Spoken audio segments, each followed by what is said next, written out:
শিশু শ্রম আইনের কার্যকর প্রয়োগ নিশ্চিত করতে বর্তমান সরকার প্রতিশ্রুতিবদ্ধ বলে জানিয়েছেন শ্রম ও কর্মসংস্থান মন্ত্রণালয়ের সচিব AHM শফিকুজ্জামান।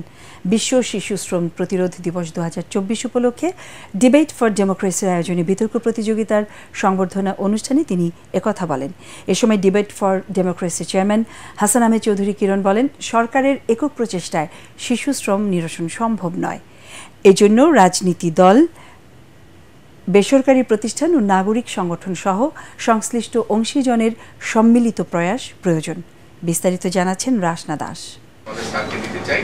যুক্তিশীল সুনিশ্চিত একটি নতুন প্রজন্ম গড়ে তোলার লক্ষ্যে ডিবেট ফর ডেমোক্রেসির আয়োজনে দীর্ঘদিন ধরে অনুষ্ঠিত হয়ে আসছে বিতর্ক প্রতিযোগিতা পাবলিক পার্লামেন্ট। এরই ধারাবাহিকতায় বিশ্ব শিশু শ্রম দিবস উপলক্ষে আয়োজিত কলকারখানা ও প্রতিষ্ঠান পরিদর্শক অধিদপ্তর ILO এবং এডুকো বাংলাদেশের সহযোগিতায় অনুষ্ঠিত বিতর্ক প্রতিযোগিতায় চূড়ান্ত পর্বে চ্যাম্পিয়ন দল শহীদ পুলিশ স্মৃতি কলেজ ও রানার আপ দল কবি নজরুল সরকারি কলেজের বিতার্কিকদের সংবর্ধনা দেয় শ্রম ও কর্মসংস্থান মন্ত্রণালয়। স্পেস তৈরি করেছে ডিবেট ফর ডেমোক্রেসি, এই জন্য তাদেরকে ধন্যবাদ। আমার কাছে এরকম স্বপ্নের চেয়ে কিছু না স্যার, ধন্যবাদ এই জন্য স্যার, আপনাদের সকলকে ধন্যবাদ।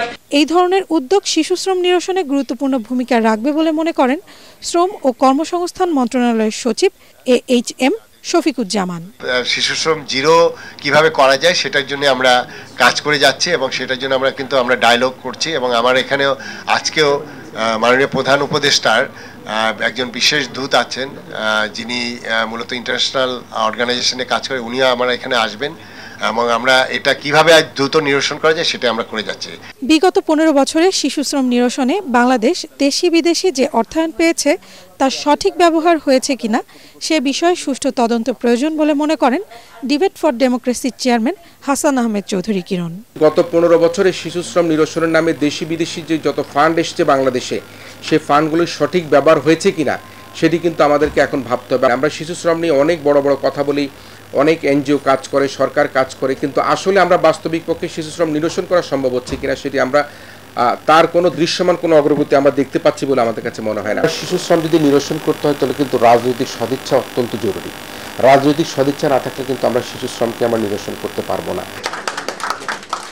আয়োজকদের পক্ষ থেকে চ্যাম্পিয়ন দলের বিতার্কিকদের নগদ অর্থ পুরস্কার 50,000 টাকা ও রানার আপ দলের বিতার্কিকদের 25,000 টাকা সহ ট্রফি, ক্রেস্ট ও সনদপত্র দেওয়া হয়। রাসনা দাস, ATN বাংলা, ঢাকা।